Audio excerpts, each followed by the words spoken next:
আসসালামু আলাইকুম। Hi there. আজ আপনাদের জন্য হেলদি একটা খাবার নিয়ে চলে এসেছি। আজ বানিয়ে দেখাবো ওটসের খিচুড়ি। চলুন দেখে নিই। প্রথমেই এখানে আমি 1.5 টেবিল চামচের মতো সয়াবিন তেল দিয়ে দিলাম। সাথে দিচ্ছি 3 টেবিল চামচ পেঁয়াজ কুচি আর 5টা কাঁচামরিচ। তবে ঝাল নিজেদের ইচ্ছে অনুযায়ী আপনারা অ্যাড করতে পারেন। কাঁচামরিচগুলো অবশ্যই ভেঙে ভেঙে বা কেটে দিবেন। সাথে হাফ চামচ রসুন বাটা আর 1/4 টিস্পুন আদা বাটা। এবার আমি এটাকে ভালো করে কষিয়ে নিব। এর সাথে আরও অ্যাড করে নিব 3 টুকরা দারচিনি, 2টা এলাচ দিয়ে মশলাগুলো তেলের সাথে ভালো করে কষিয়ে নিতে হবে। সো আমি এখন এর মধ্যে অ্যাড করে দিচ্ছি দারচিনি আর এলাচ। পেঁয়াজটা অনেকটাই নরম হয়ে গেছে।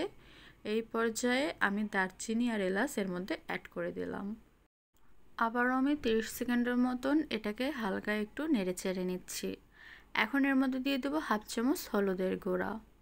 হলুদের গুঁড়োটা দেওয়ার পর আমি এতে 1/4 কাপের মতন পানি দিয়ে মশলাগুলো কষিয়ে নিব।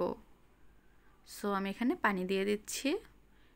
ভিউয়ার্স, আমার মনে হচ্ছে হলুদের গুঁড়োটা একটু কম হয়েছে, এর জন্য আমি এর মধ্যে আরও হাফ চামচের মতন হলুদের গুঁড়া অ্যাড করে আবারও 1/4 কাপ পানি দিয়ে এটাকে আবারও 2 মিনিটের মতন কষিয়ে নিব, অথবা যতক্ষণ না পর্যন্ত পানিটা ভালোভাবে শুকিয়ে যাচ্ছে ততক্ষণ পর্যন্ত এটাকে কষিয়ে নিতে হবে।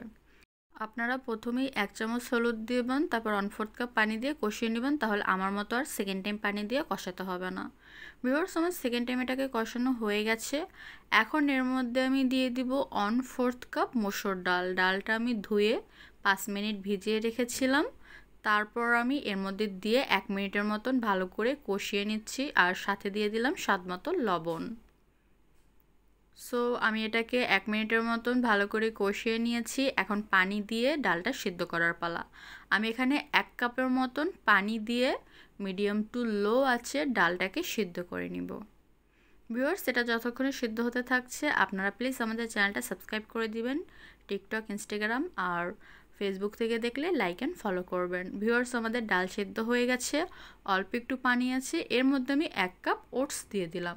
যে কোনো ব্র্যান্ডের ওটসই আপনারা এখানে ইউজ করতে পারেন। সো আমি ভালো করে ডালের সাথে ওটসটা মিশিয়ে নিচ্ছি। সাথে আমি এখানে প্রথমেই দিয়ে দিলাম 1/4 কাপ পানি। পানি দিয়ে ডালের সাথে আমি ভালো করে ওটসটাকে একটু মিশিয়ে নিচ্ছি। এবার ওটস সিদ্ধ করার জন্য আমি এখানে 1/4 কাপের মতন পানি দিয়ে এটাকে মিডিয়াম টু লো আছে কিছুক্ষণ রান্না করে নেব। ভিউয়ার্স, এইটা কিন্তু বেশি একটা টাইম লাগে না রান্না করতে। ওটসটা কিন্তু খুব জলদি সিদ্ধ হয়ে যায় আর পানিটাও খুব তাড়াতাড়ি শুকিয়ে যাবে।